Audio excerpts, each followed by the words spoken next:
This is best friend of the show, Monica Cabina, artist and colorist on Batman: The Adventures Continue. And you're listening to the DCAU Review, hosted by Cal and Liam, streaming at DCAUreview.com and on your favorite podcast app.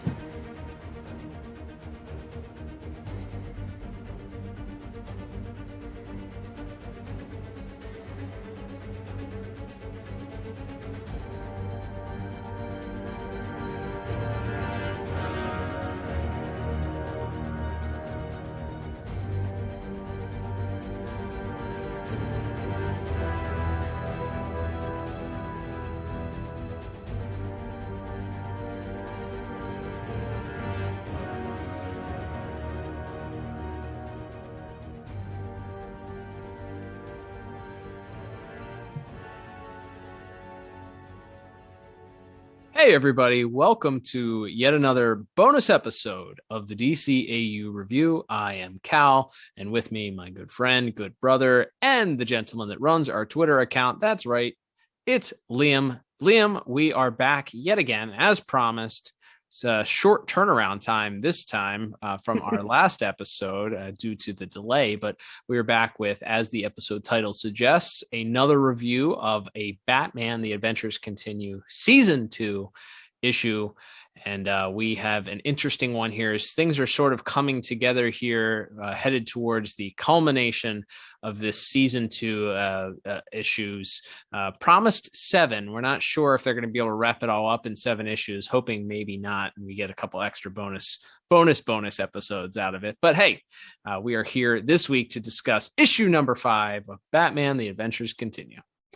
That's right, and we as we have talked about for the last couple of issues, of course, issue 3, I should say, start 1 and 2 were sort of this conjoined Court of Owls introduction that featured lots of twists and turns and intrigue with the apparent death of Mayor Hamilton Hill. You can go back into the archives and check out our reviews of those 2 parts. But then our next couple issues had kind of been these fun little standalone stories, that one featuring the Huntress and Batgirl quite for the most part, and then another issue, of course, that we just talked about very recently that focused very much on not only introducing a new villain in the Muscle, but also a really fun, interesting take on Renee Montoya and sort of her life now as she's been promoted to detective by the time of the new Batman Adventures. But this now, it seems that we're getting ready to ramp up for what I guess will be the conflict of these last couple of issues here.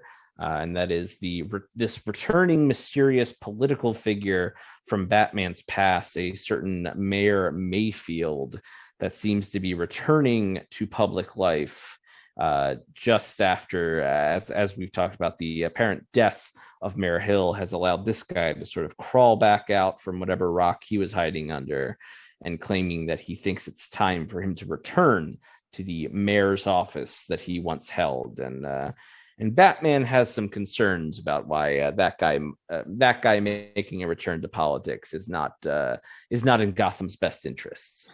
Yeah, so the majority of the issue kicks off with a dead body coming up, and Batman being aware that this dead body apparently belongs to a man that knew a lot about the ins and outs of the Mayfield's dealings in Gotham prior, and we sort of get to this would be the man who I believe we saw the Muscle kill and blow up his boat at the start of last issue. Oh, what do you know? I guess I didn't make that connection there. Good connection.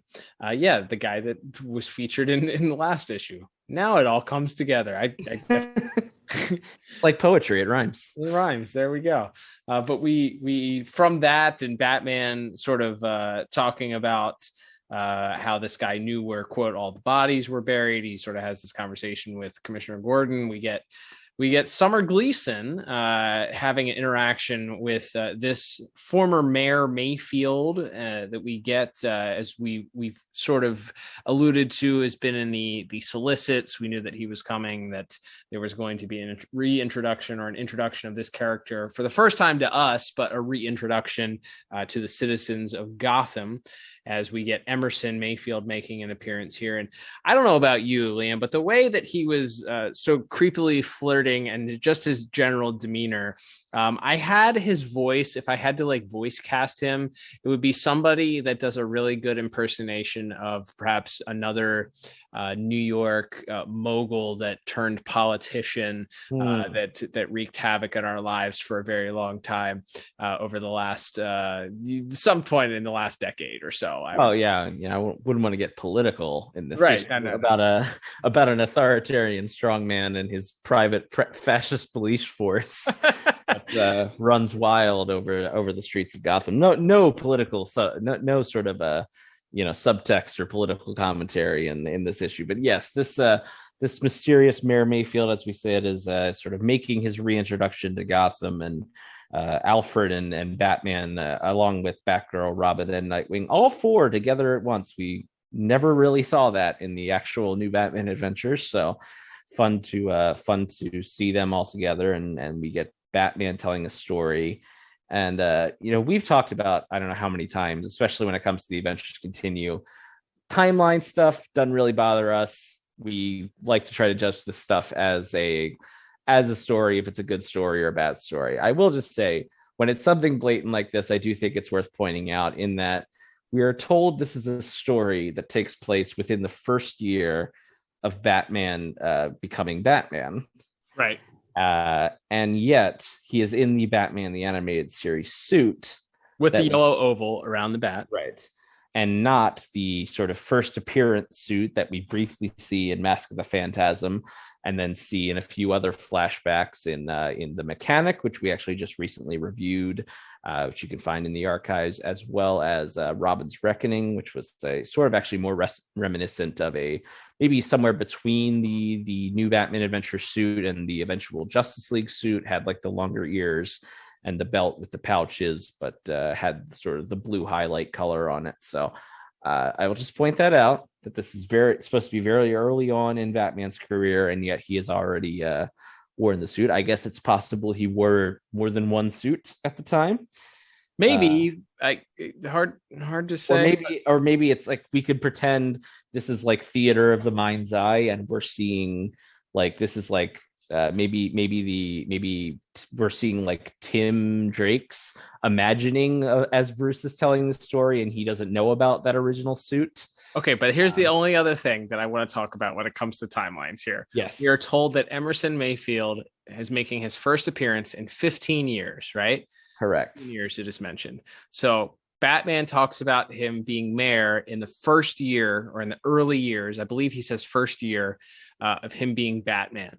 So that means that there is a 15-year time jump here. So Batman has been Batman for 16 years by my math at that point here, based on this issue.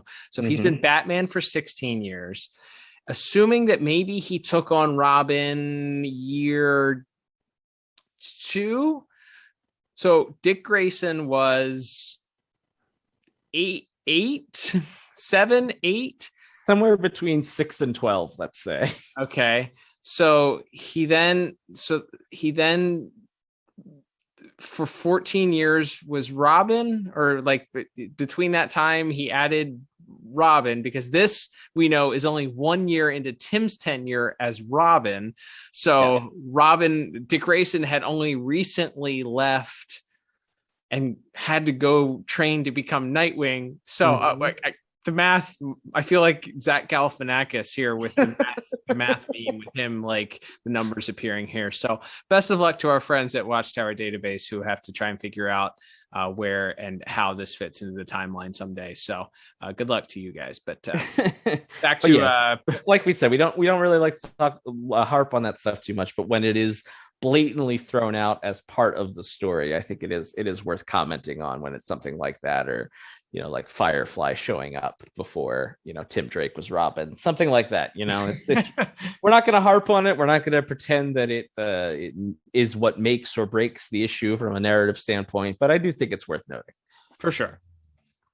Yes. So we continue on as we go here, and we sort of get an inside look with Batman into this interaction here. We actually get a cameo from Harvey Dent, pre Two-Face here early on in his days. I appreciated that early on as his days as district attorney. And there's a conversation, and it's very clear that this Mayfield is not a fan of Batman. Actually, part of his campaign was run on sort of eliminating Batman and the need. We actually get Batman's first exposure to the public and reveal through this interaction that he has, where he stops these two thugs that are attempting to knock over a photographer, and Carmine Falcone actually gets a name check. So that's another interesting. We know that name from Batman lore. We actually just recently discussed the Falcones on our standard episode as we reviewed the Mechanic. So we get some mention there, and then we quickly realize that this Mayfield, despite having this sort of cult of personality and ability to win the mayor of Gotham, that he's going to work to do what he can to make sure that Batman doesn't exist, because Batman is going to stand in the way of his sort of criminal enterprise that he's going to run, and he sort of does it, as we mentioned, behind this police force, and we put police force in quotes. It's a bunch of we learn later on that he has sourced these police officers from retired military, but also ex-criminals, former Arkham residents.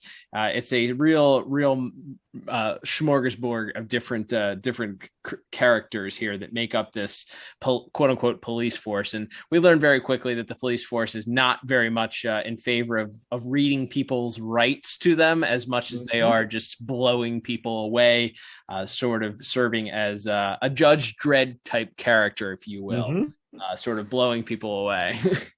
They do mention. I thought maybe there's a couple interesting things here about this. One, I thought maybe they were going to put a lockup cameo in here, and that he was going to be one of these soldiers. They, at least so far, have avoided that. But it seems like maybe he would have. He definitely, I think, Mr. Bolton, I believe is his lockup's real name. I bet he voted for Mayfield. He's a big Mayfield guy. A couple times. But that was my first thought. And my other thought is there's actually currently ongoing, as of the time this episode is being recorded in October of 2021, there's an ongoing series in the main DC comics of Batman that's being drawn by Jorge Jimenez and written by James Tynion, which is actually focusing on kind of a similar concept of a mayor who is very anti-Batman, bringing in this sort of militarized corporate police force to enforce the rules, and sort of sends this guy after these soldiers after Batman, and then they're sort of also, the mayor is sort of working with some of the villains as well, or at least the people supplying the soldiers are. So there's some similarities there as well that I thought were worth noticing. But yeah, as you mentioned, Cal, we get some chatting between Gordon and Batman as he's sort of giving him the rundown that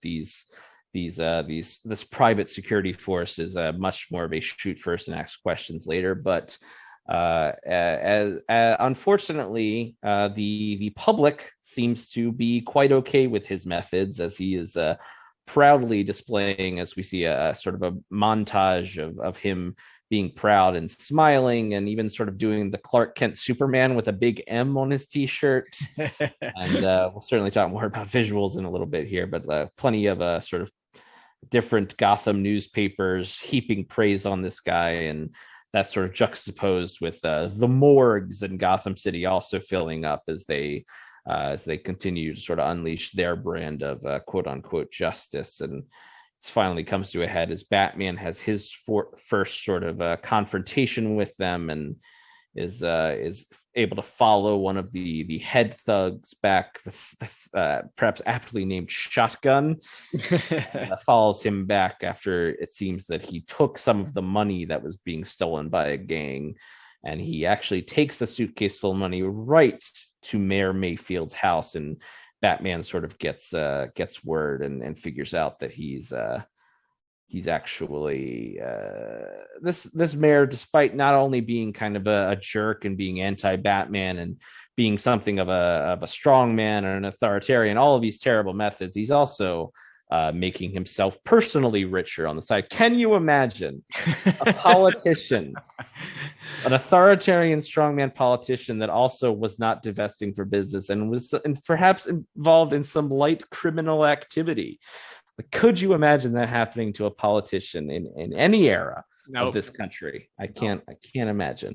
But anyway, a little too on the nose at times here. A little bit. It's that's subtlety is definitely not this issue's strong suit from its when it comes to its political commentary. But yeah, we get Batman once again conversing with Gordon and letting him know that that Mayfield's on the take and is taking money from these crime scenes and sort of making himself personally rich, but that he can't quite prove it yet. And meanwhile, of course, Mayfield is also continuing his campaign against Batman, and in fact is accusing Batman of being part of this robbery ring, and is doing his best to assure that Batman will be taken down.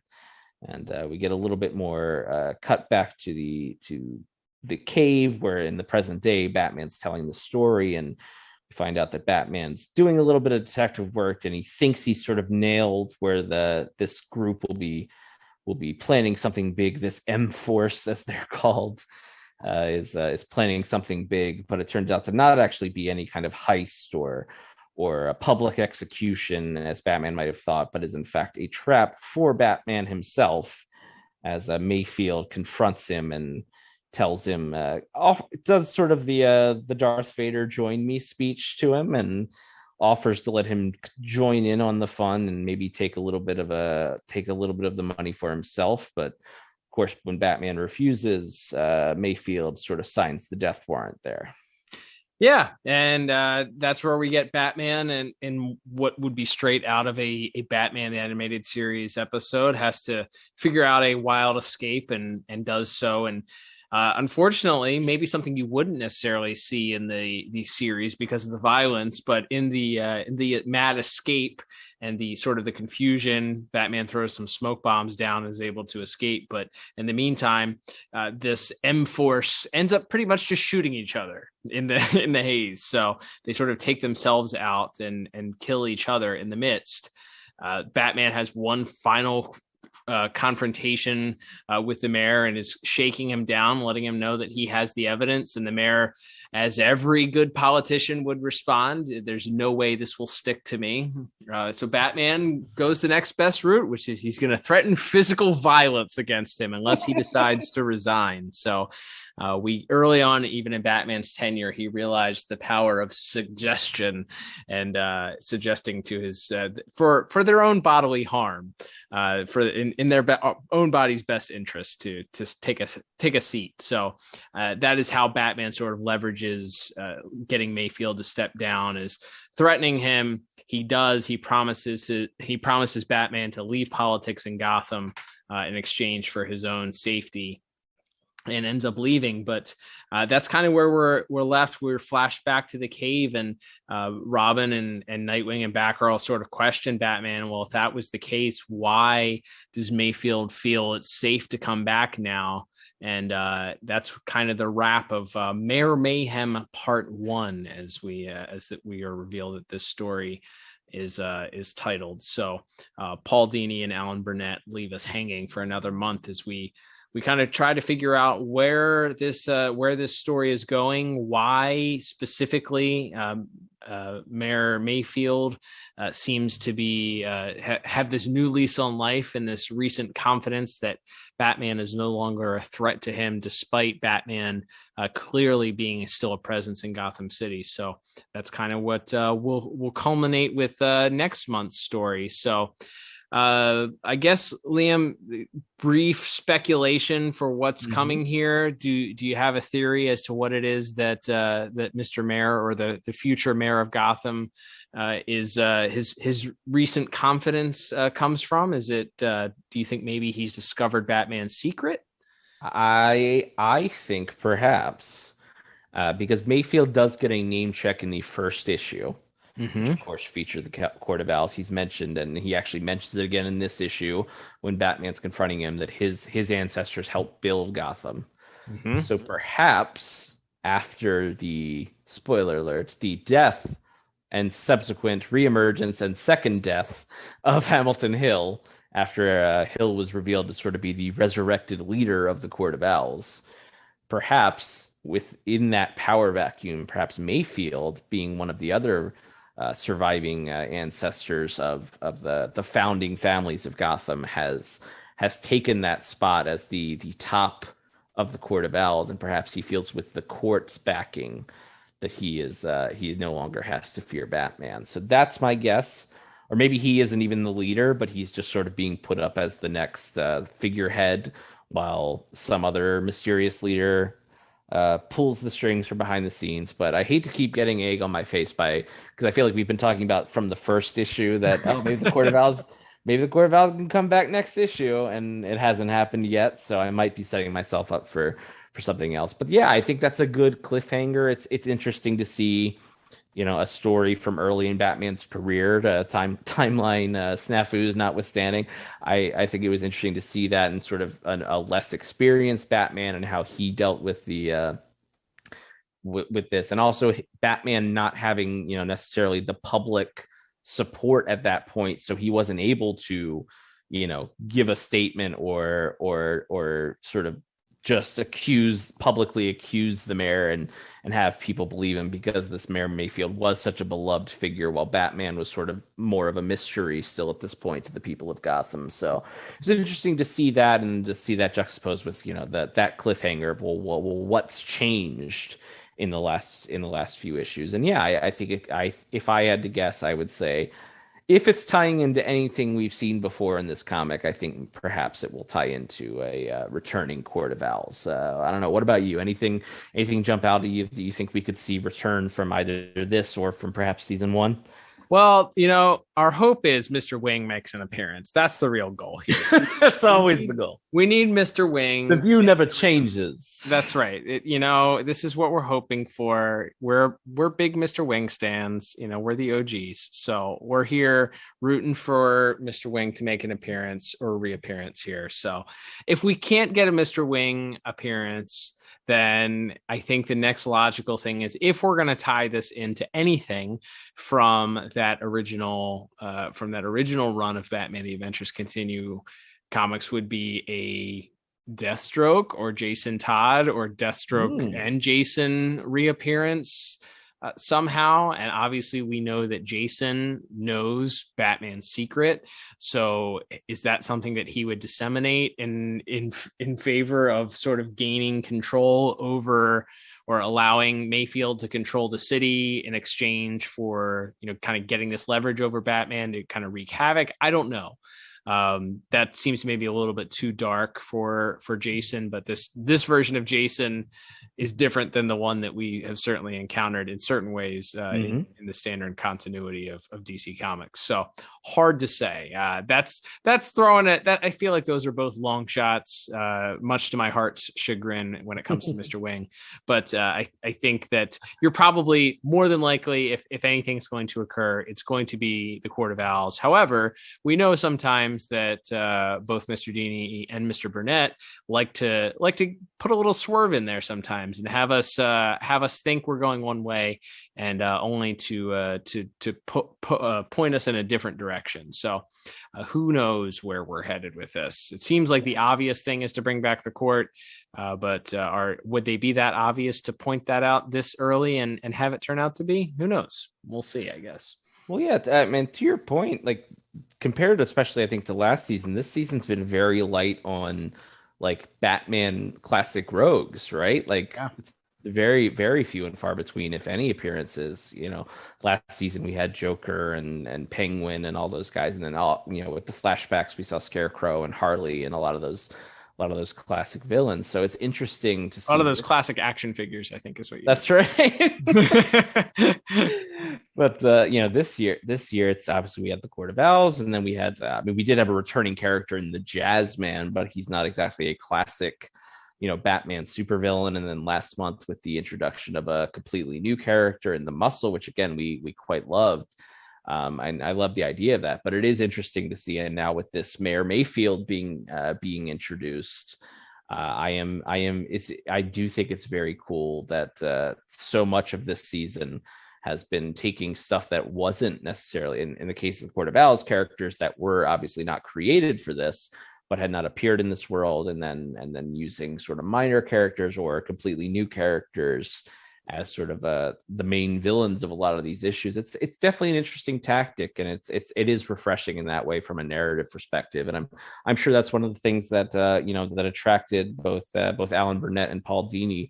After years and years of telling Batman stories, I'm sure it's probably fun for them to be able to play with that mythos and play with this world that they helped build and introduce new elements to it all these years later. So I do like the creativity of not just having it be, Joker or Clayface or Ra's al Ghul or whoever at the end of this. Like, you could do that, and I think that would be fine, and people would be excited to see those characters return. But it's also interesting to see these lesser known or new characters take the spotlight. Agreed. All right, Liam. Well, now that we've discussed the actual plot and story of this issue, I guess we can begin talking about our artwork. So last month, or I guess it's been less than a month, a couple of weeks ago, when we covered the delayed 4th issue of Batman: The Adventures Continue, we had the pleasure of Jordan Gibson's absolutely gorgeous artwork mixed with Monica's incredible colors. Best friend of the show, Monica Cabina. And I so bravely dubbed them the world's finest when it comes to our artwork teams here. This month we went back to Mr. Rick Burchett or Burkett or Burchett, however you want to pronounce it. And Monica still, of course, on colors. I will start off by saying the colors remain fantastic. Monica is doing her very, very best to continue to put out, I think, some amazing work here. Liam, you and I'm not going to sit here and trash the artwork. When we reviewed issue number 3, we noted that Mr. Burchett had come in, stepping up for Ty Templeton, who, due to health reasons, had to step down. We're still rooting and praying for Mr. Templeton's recovery, of course, hoping for him to come back at some point, but even more importantly, to continue fighting and staying in good health. But we speculated that maybe the short turnaround time may have something to do with the way that some of the visuals looked. Things looked a little rough, incomplete, rushed almost. And, I think we felt like it still was okay, but there was some rough around the edges. This month's issue, I think, while it is an improvement over the last bit of pencils and inks that we saw from Mr. Burchett, that it's still not up to snuff when it comes to what we're used to with Mr. Templeton or with Jordan's work. Yeah, I think that's safe to say, and that's not to say there's nothing good in there, but yeah, I think it's noticeable. Like we said, less so. I think in this issue compared to maybe the last one, but there's still, I think, a fair amount of things. And that's the thing, this DCAU style, specifically the style that was sort of, introduced with the new Batman Adventures and Superman, that very sort of basic angular style with very sharp lines. I think that's part of it, is because we know what these characters are supposed to be. So when you see kind of uneven lines or jagged lines, or in some cases where it appears to and again, I'm not an expert. I'm not an art expert. I, have read a lot of comics over the years. I feel I'm educated enough to make this point, but it just looks like it, like where you would go back for quote unquote finishes or changes, maybe where you had a rough outline or a rough sketch in a certain panel that needed to be fixed and kind of smoothed out. That work didn't seem to be done in certain shots. And like I said, I would say it happens less so in this issue. But yeah, I think there's still something to be desired from, I think, especially some of the close-ups we get of some of our characters. There's a shot of Robin, Tim Drake Robin, very early on in this issue, where it's sort of, he's talking to Batman, and Batman's turned away and is facing the the back computer, and he's sort of talking behind him, and he's got like his head cocked to one side, and like one ear's very big, like bigger than the other, and the lines on his face are a little bit uneven, and that seems to be like the Achilles heel, is when you, especially if you're, I think, viewing this digitally, where you're able to sort of zoom in on the individual panels and you can kind of see the rougher lines there. I think that does hurt it a little bit. And that's not to say there aren't some very cool shots. Certainly, I think most of the time when Batman's covered in sort of silhouette and shadow, like sometimes I think the less detail, the better it looks in that case. But I think another issue I zeroed in on that I think you and I were talking before we started recording here is a lot of like perspective issues and like proportion issues, especially when anytime Batman's kind of in action, whether he's running or he's sort of confronting somebody or swinging, there's just like varying like head and chest and leg sizes. Yeah, there's quite a few panels that kind of left me scratching my head, and it's, again, I don't want to just simply take a crap all over the artwork, because as you said, there are some things that I think look okay. There's a couple of shots of Batman sort of swinging towards the perspective of the reader towards the front of the panel. Batman, Batman sort of in the crosshairs of this weapon by the M Force is okay. But then there are some very blatant panels. There's a panel midway or very early on as Batman is beginning to tell this story of how he first began to know Mayfield, and there are these newspaper boys that are standing on the street holding these newspapers. And if you zoom in on the newspaper, the headline is barely legible. Like, you can barely read it. And the reason why it's barely legible is because you can still see like pencils underneath of where the headline is or was. And Yes. it wasn't inked over properly, or the pencils weren't then removed, and it's just very weird. It leaves large portions of this feeling like it's very much unfinished.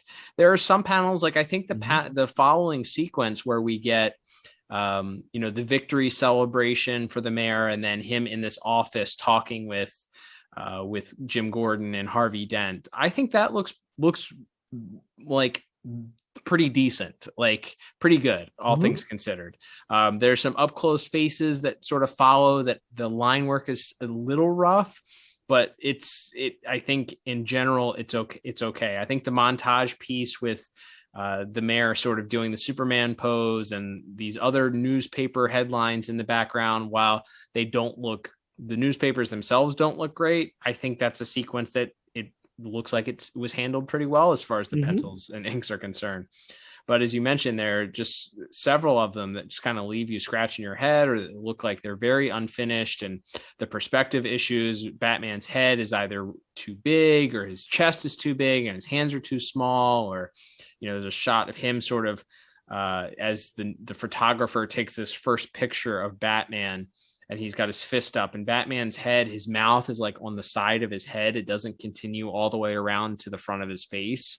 It's a very odd choice as far as I'm concerned. And again, I'm not a comic book artist, but these are things that I'm noticing and I'm looking at, and I'm like, this just does not look right. And knowing Mr. Burchett's work and looking at some of the issues that he's done in the past, this isn't typical for him, which I think also makes me wonder, what if the process is different or something, maybe there's a rush that's taking place. I don't quite know what's happening here, but it's not Ty's work. It's not Jordan's work. And because we've had two incredible artists work on this, and seen how great the artwork can be, it in some ways makes this look like the minor leagues at points, in my opinion.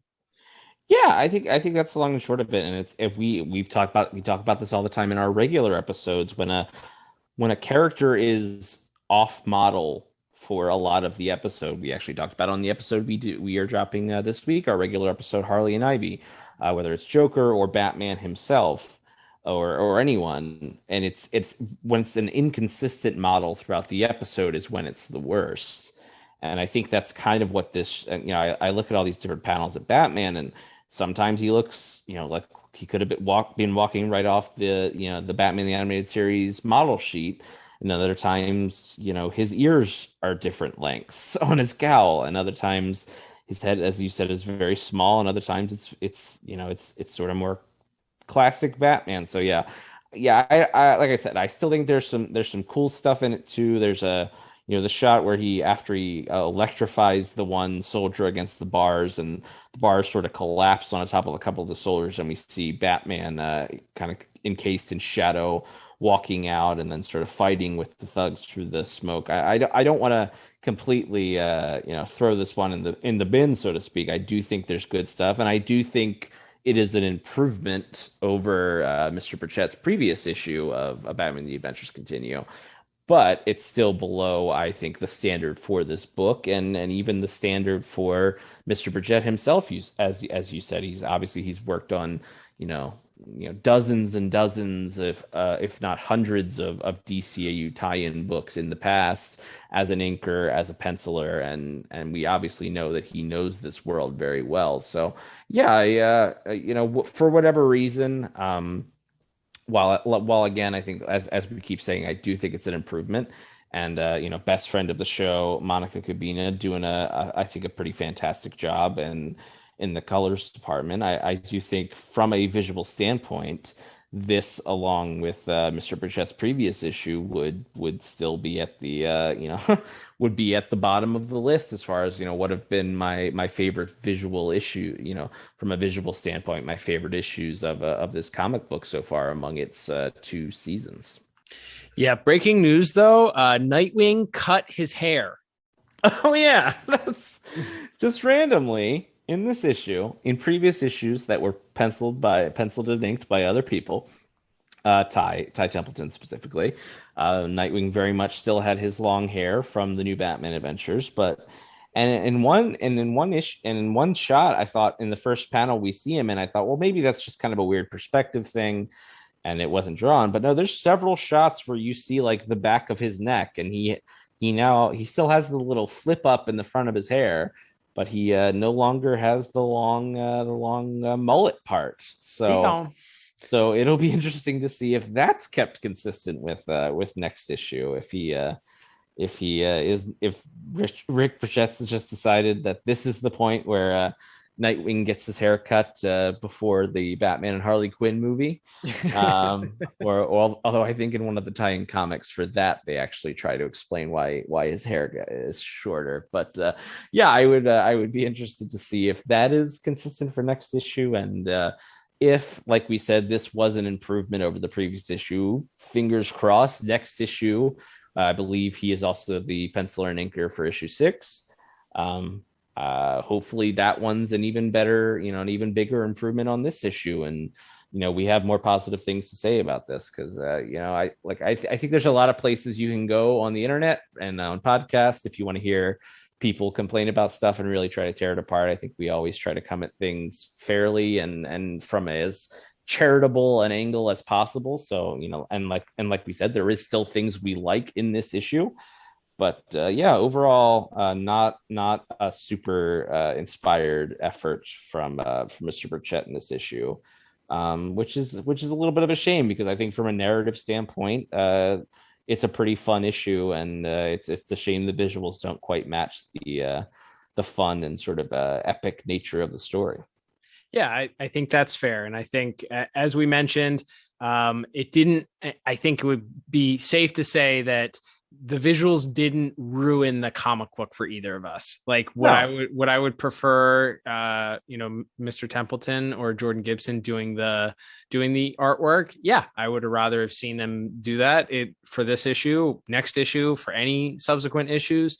However, I'm okay. I didn't immediately smash my phone because some of these lines aren't straight, or because you can still see pencils underneath of it. Like it's still enjoyable. I think you can still read this comic book, and if you're not as nitpicky as we are, then you probably wouldn't have even noticed, other than that it's a different artist. So we're allowed to nitpick. It's kind of what we do. We always talk about how great the visuals are. So if something is glaringly obvious to us that we don't feel like it's great, it would be a disservice to anybody listening for us to say, yeah, everything's awesome, everything's fantastic. But with that said, I think the panels that really stood out to me, as far as Monica's colors continue to be amazing anytime the sky is involved.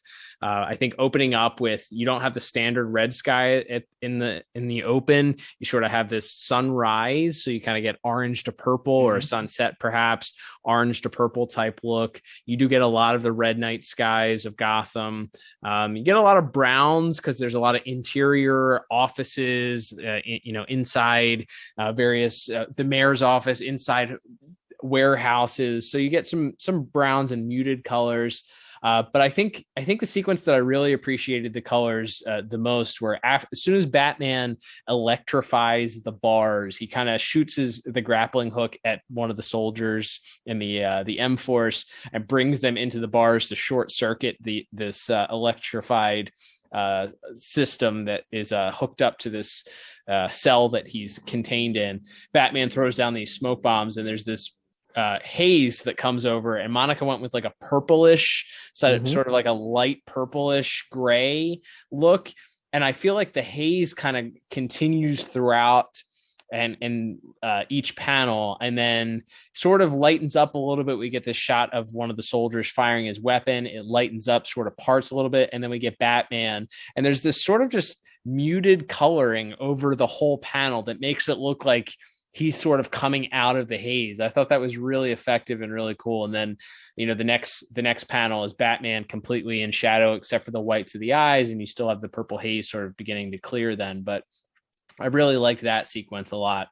I thought Monica's colors, of course, throughout the entire issue were great, but I thought that sequence specifically, and the way that she chose to do that sort of muted color panel for that one, really added that effect of the smoke and the haze. Yeah, absolutely. I think that is definitely, the standout like action beat of the issue is from as I mentioned, when the sort of the cell door collapses onto them, and we see Batman in shadow, and then he's sort of running through the smoke, and then we get another shot of him sort of again encased in that silhouette, and with the black and the blue of his suit and the white eyes against that sort of hazy purple background. I think it's a really cool, striking visual. And then I think there's definitely still some good stuff to be had. There's a couple of different shots that are sort of just, Batman silhouette swinging through the sky, and you just sort of see the cape outstretched, just all in black, just that outline of the cape outstretched, and the blood red sky behind him. I always think that's a really neat visual. And as you mentioned, the fun, quick Harvey Dent cameo and some of those other little things we get. We do, of course, get a shot of Mayfield at his victory celebration doing the classic Richard Nixon two-piece sign pose. So there definitely is some fun visual stuff here. And once again, best friend of the show, Monica Kubina, knocked it out of the park. I even like the first shot, even though maybe the pencils let it down a little bit, where a member of Carmine Falcone's gang is attacking a photographer, and Batman sort of comes out of the shadow in one part and kicks him, and then as he's punching another thug, the camera flash goes off, and we see sort of the suit, the old BTAS suit, illuminated with sort of a lighter blue, almost looks more like a Neil Adams style Batman suit at that point. So she went with. There was another panel later on where he's sort of standing on the side of a building, as you can imagine, sort of a spotlight, maybe a helicopter spotlight or something passing by, and she went with the full color of the blue on that panel also, as Batman sort of standing outside this window listening in to Mayfield discuss some strategy. I thought that those using those isolated panels to just sort of reveal the blue were really effective too. I like that. Agreed. All right, Liam. Well, that will wrap us up for this week. So we've done our baseless speculation. We'd love to hear your speculation as well. If you're reading along with this, send us at DCAU Review on Twitter. Sorry, it's been a long night. At DCAU Review on Twitter, your thoughts of what is going to come next, who is going to be revealed as sort of pulling the strings, why does Mayfield no longer fear Batman? Tweet Liam at DCAU Review if you have any thoughts. Don't forget, subscribe to us on your favorite podcast app. Leave us a 5-star review if you can. If you follow us on Spotify, also subscribe to us on there. Check out this week's poll questions. Don't forget, also go ahead and if you listen to us on YouTube, or maybe if you have your own YouTube account, like almost everybody in the world does, we would love for you to go subscribe to the Pod Tower YouTube channel. That will help us out a lot. Our videos are posted, our episodes are posted, accompanying videos each and every week. Plus, you get additional content from our friends at Watchtower Database and Tim Talk.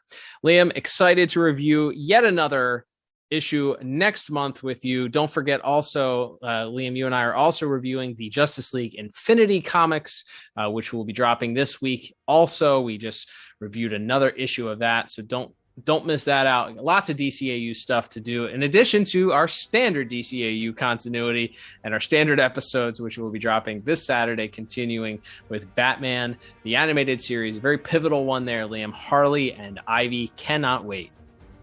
Absolutely been a fun week, a week filled with work for us, but it's obviously work we love to do.